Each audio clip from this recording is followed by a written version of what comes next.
can't just be free for alls because then it doesn't make sense. So in Sons, I think by being contained by that FX model, it made us be more creative in other ways. That's exactly what I was thinking while you were. Yeah.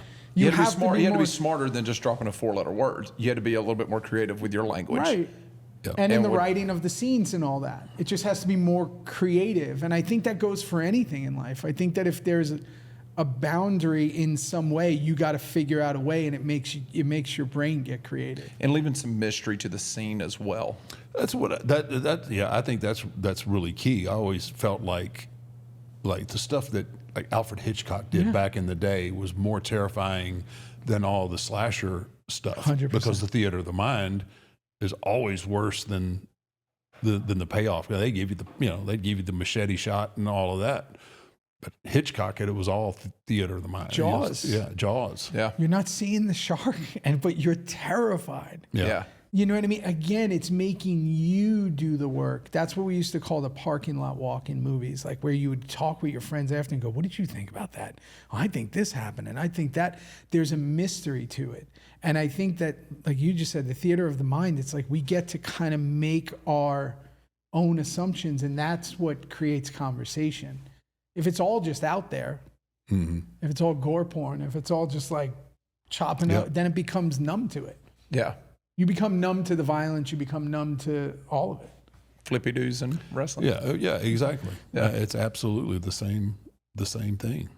Because you're just expecting it, and there's nothing different. You're just constantly seeing somebody do 3 backflips off the top of the How many turnbuckle. tables? How many tables can people go through? And then it goes, okay, I get it. Now you got people in Buffalo that are tailgating with going through tables. I see a normal dude on a Sunday doing that at a Lighting them like tailgate. on fire and like doing like they're trying, because now that it's gone so far where a chair shot doesn't mean anything. Which used to be a very significant tool for a heel. This is why I never liked when people kick out of people's finishers. Preach, brother. Come on. This podcast is It's going your to. finisher. Like, that's the whole point. No matter what it is. And it started when I was young. Unbiased opinion. This it ain't is not just coming me. from Taker. It ain't just me. It's true. Like, and it It's a started. fan. I forget who it was who kicked out of the. It was Warrior kicked out of the leg drop. With Hogan, yes. And I was a kid, and I'm like, I know that's the end. That's the end of the match. Like, that's the way it goes. He hits the big boot. He hits the leg. It's over. We get the 1, 2, 3. Yeah.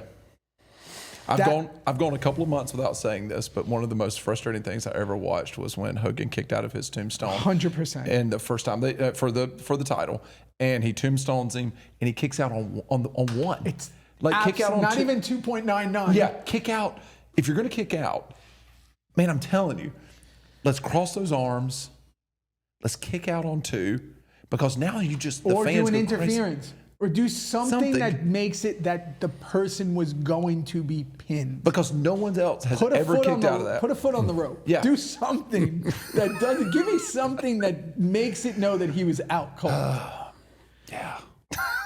There's a lot about that match. No, and listen. But I agree with you. I'm in that same boat with you. But I think because most people in the world aren't thinking 10 steps down the road. And 10 steps down the road is, what are we starting here? Because if we do this, where is this going to go? And where it goes is,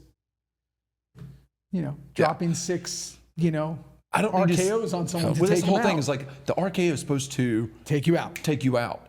Why do we need to do 6 of them, We right? don't.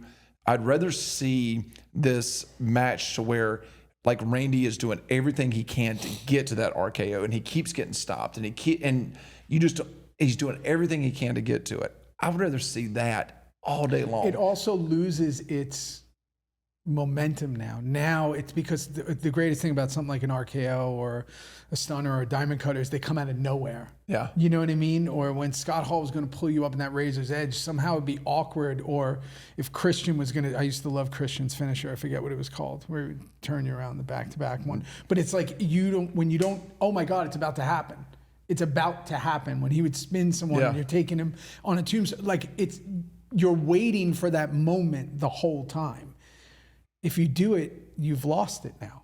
Yeah. If it happens multiple times, who cares when it comes for the 6th time or the 5th time? Yeah. Especially if it happens in like the first couple of minutes of match. Yeah. You know the guy's going to kick out. I think what happened is that you got to the big matches, like in the WrestleManias, and you had two guys, and then in a particular match, when the time was right, you let somebody kick. Now, for years, I had so much equity built up in my finish, nobody kicked out of my finish.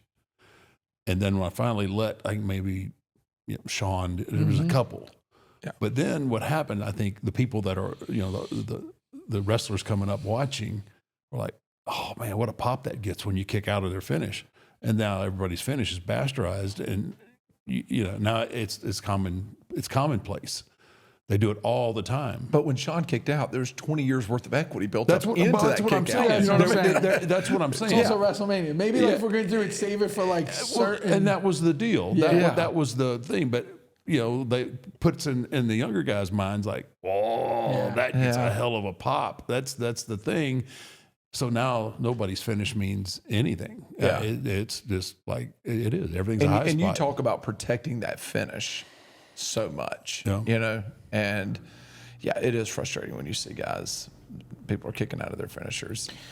Yeah, I mean that's just one. I think again, what has changed so much because it's so similar. Wrestling and Hollywood is so incredibly similar, and we just talked about the mixing in of MMA too. When we were talking about it, I think that the appreciation for the mystery and the art of it has kind of gone. When you see, okay, so for example, and I'll age myself, it's like I would watch actors on Johnny Carson or something, and I'd be like, oh my God, I didn't know they had an accent.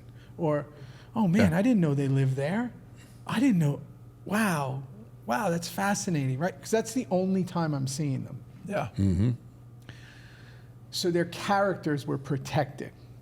Because I didn't know that Bruce Willis played in a band until I see it, because I'm thinking of John McClane or Pulp Fiction or whatever. So I'm getting a little morsel of his life. Now I know everything about everyone's life. So why would I believe you on screen? I don't believe you if I know what kind of gas you put in your car. If I know what kind of gas you put in your car. That's what I'm saying. That is the best statement ever, because people film everything. They film everything. And I know now everything about you. So I don't believe you. You're eating kale salad for dinner, and now you're supposed to be this like bad, big, mean dude. God. Come on now. Matt, let's just set out. Preach. Come on. We'll pass the urn around. This is our offering. It's our offering, brother. We're just going to set out, and you just... But that's the biggest my fight of my gosh. career. My biggest fight now is that we've opened up to all high spots going in every way. Meaning like, okay, now if you don't have a presence where you become a brand, which is got to be the worst word. I mean, give me a chair shot when I hear people say that. But it's like when you become a brand, right? Now you've taken away anything to do with playing pretend. I'm a court jester. I play pretend. You're not supposed to know anything about me. Yeah. You're supposed to believe me as Juice Shades, in the current show Penguin, Dr. Rush. You're supposed to believe me as someone else. But if you know all about my life, if you hear me talk all the time, now you have an opinion. And your opinion's going to bleed into when you see me. And then people go, well, that's not true if you're good enough. No, it's not true, because the second they know something, it's gone. And this is, again, the whole cave. I got to tell you, there's... Just crack a beer. Just sit beside your dad and just sit back and have yourself This absolutely right now is the best interview we have done. Because I think about it all the time, because you're not so for me, I'm so hell-bent on like protecting like these things that I'm trying, because it's hard enough to make people believe you. Especially for me, I'm trying to always look different. I'm trying to talk different. I'm trying to be different, lose weight, gain weight, do this. Just trying to be different in these projects I'm doing. Why would you want to know, like, who cares what I eat? Who cares what this? I'm going to bring up Sopranos again because of James Gandolfini, right? Like, people that have, now found out about him, I mean, he was very much he would play hacky sack and stuff, on set and everything, right? Like, he was just this laid back type of, I would call him a hippie, but he was just he was an artist. Yeah, he was an artist. Wore Birkenstocks and all that stuff, right? If you knew that about him while watching Sopranos, as a viewer, it's really hard to believe If Tony you Soprano. knew anything about him, Yeah. this is the difference. We didn't know anything about Spencer Tracy unless somebody said, or Cary Grant, or we just didn't know unless what they gave us. Yeah. And then that's why the book 20 years later or the documentary is so good, because you're learning things you didn't know. Yeah. But if you know everything now, that book doesn't mean anything. And you probably are like me too. I love learning about wrestlers from the 80s and 90s and stuff that I grew up watching that I love. And then all of a sudden you learn a little bit about their personal life. And I'm like, oh, that's very interesting. But then it's all of a sudden you're like, oh, crap. If I knew what I knew, like I'll give you an example. When I was a kid, I was nuts. Wrestlers were my superheroes, because I wasn't really into, I read comics and stuff, but it was me going into Walden Books, this bookstore in the mall, and I would like read wrestling, Pro Wrestling Illustrated, and I would literally, and I was obsessed with like Abdul the Butcher, for example, like because I had never seen, like here's this guy fighting with forks and bloody and has all the marks on his head, and I was like, this is the craziest thing I'd ever seen. I don't even know how old I was, 6, 7, 8, or whatever. I just thought it was, there was never that much blood. And I'm only seeing it in black and white because I'm on the East Coast, so I don't get any of that footage. I'm getting Bruno Sammartino and Bob Backlund. I'm not getting that. I'm only getting it through black and white footage in a magazine. He was terrifying. I couldn't believe what I was seeing. It was so fascinating if I knew everything about him that I know now, it's not as terrifying. Yeah. It's not, that's lost. That magic of that is lost.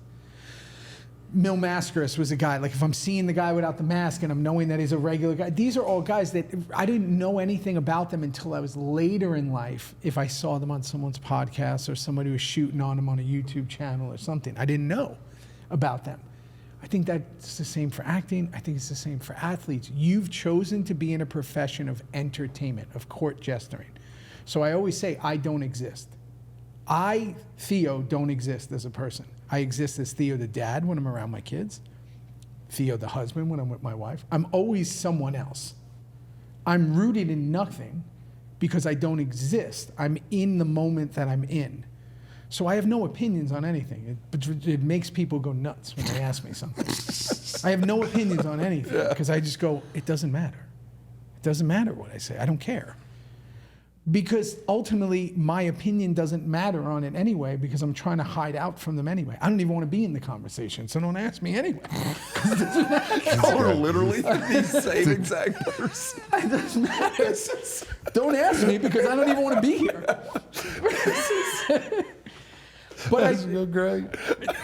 But the thing is, I think Greatest day ever. I think that people probably Y'all could live beside each other and never see each other. Yeah, And we would be best friends. Hey, what's up? Yeah, that's it. Because I think, honestly, I think I'm fortunate. I think that when you get recognition, and you know this, I think when people know who you are, and I think there's recognition, it maybe satiates something, or you go through it in the beginning, it's cool, right? Oh, this is cool. And then it just is. And I think for people who've never had that, there's always that searching for it. Yeah. And maybe in that searching for it, that's why they do so many silly things or something. I don't know. Especially on social media, which is Just allowing in them life, to just do your stupid ego. stuff. Yeah. You want people to say you're great, but with greatness comes hate. Yeah. It's usually 50-50, right? If people love you, people hate you. Yep. So you got to be okay with both. And that's a whole nother bag of tricks that your brain's going to play through the process of this. I've been doing this 24 years. People are going to tell you they think hate you, your face is punchable, you're the worst, you're this, and then they're going to also tell you you're the greatest. And none of them mean anything. They're great either way because you've decided to do something that is subjective by the person who watches it. Yeah. So it's like, that's why for me, it's like my opinion means nothing on anything. I don't care. And by the way, it might change tomorrow. I don't care. I don't care. So speaking of like recognition and stuff like that, I don't know if you watched this show, True Story. Yeah. That was on Netflix. It was with Kevin Hart that he played in. And that, I feel like the show didn't get the recognition that it deserves, in my opinion. Yeah. You know, when I found the show not that long ago, and I watched it. but it goes back to that whole like in the show he plays a fan, A psycho fan. yeah, the psycho fan of Kevin Hart, and Kevin Hart is essentially playing himself. Yeah. It feels like, you know, in the show, and he's a comedian. Like an that's- entourage version of yeah, himself. it's an entourage. Yeah, and he's this big comedian that, you know. And Theo plays a character. What was your character's name? Behind the scenes Gene. Behind the Gene. scenes Gene, right? Yeah. So Gene has one bad altercation with Kevin. Kevin's having a bad day. Spazzes out. Yeah. But Gene ends up having, I won't ruin it for anybody. He has some important information about Kevin or whatever. Yeah. But it's, you know, that Gene wants to be recognized. Oh yeah. And Gene's never been recognized. No. He's a little awkward. Awkward. He doesn't know how to. He's got maybe a lot social going on, cues. You know, No social. no cues. social cues. Just got, you know, and he's a fan. He's a fanboy to the extreme, right? Yeah. And he just wants to be recognized. And all of a Yeah. sudden, he finally gets recognized. Have you? I mean, I imagine you've experienced a Gene in your Yeah. I just based it on a life. few different people that I've had experiences with like that. Yeah, it's really interesting. I mean, I'm a person who's very aware of everything. I think, I don't know what it is. Maybe, I don't know. It's a blessing and a curse. I see everything. I'm like always looking. I'm always checking things out. I'm always like, if I'm out, I'm like looking at everything because I think I'm just aware. Like, you're just aware when someone knows it's you and you're this, they're staring at you, they're this or whatever. And I just think what's interesting is if you're with your wife and kids, for example, there's an absurdity of the way no one else means anything. It's just you. They'll push your wife and kids. It's just you. And it's fine because you understand that they're being almost taken hostage by like their excitement. And it's so when I was playing Gene, it was easy because I've watched people like all decorum like goes out of the way. They just so like, can I get a picture? Like they're like there, and it's fascinating because I've watched it. And forget me, I mean, I can imagine him, or like when I'm around Charlie Hunnam, you know, who played Jax, or you know, when I was I was in Rome in Venice with Spike Lee, and I'm like, watch, like it's all social conduct goes out the window because that's when the ego really kicks in for that fan because they think I'm never going to get this opportunity again in my life, and I have to take advantage of it. Yeah. Mm-hmm. And it's fine. It's great. But so Gene was easier for me to get to because I think because of something like Sons and Luke Cage and those shows that had that really like heavy duty fan base. Because there's a lot of people that are on shows that, you know, you wouldn't, you know them if they were fixing your sink. Yeah. It's not a knock to them. It's just they're not certain shows like certain wrestlers they have a thing that just brings out a different level of fans. Sons was one of those. The Marvel stuff is one of those. You know, Penguin's one of those. It brings out a very different level. So Gene was like one of those. And it was easier to get to because nothing else matters. It's just that thing. Yeah. You know, and so that was a really fun one. Yeah. That was crazy, that show. That's a good show. It's a good show. Wild twist. Violent. Very violent.